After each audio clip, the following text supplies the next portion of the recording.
শবে বরাতের রাত, ইবাদতের রাত, আর আমার বন্ধুর জন্য বিরিয়ানি লুটার রাত। তো আজকে হলো শবে বরাত, রোজা তো আর রাখি নাই, তাই সকাল সকাল ক্ষুধার্ত হয়ে খাবারের খোঁজে বের হয়ে গেলাম। আমরা দোকানে এসে সিঙ্গারা পুরির অর্ডার দিলাম। পুরি সিঙ্গারা দিয়ে নাস্তাটা করে বের হলাম বাড়ির উদ্দেশ্যে। কোন দিক দিয়ে শীতকাল চলে গিয়ে গরমকাল চলে এলো বুঝতেই পারলাম না।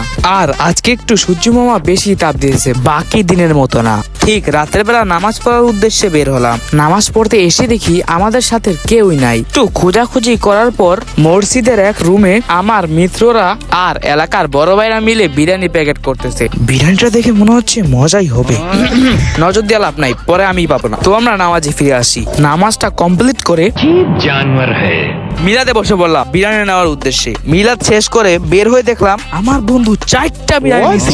তো আমি কি কোনো দেখতে কম যায় নাকি? আসল কথা হইলো এই বিরিয়ানিগুলো আমাদের প্রতিবেশী। আমার বন্ধুটা ঠিক তেমনই। আপনারা আমাকে এত খারাপ কিভাবে মনে করেন আমি 4টা বিরিয়ানি নেবো? আসলে তো আমি 5টা নিয়েছিলাম।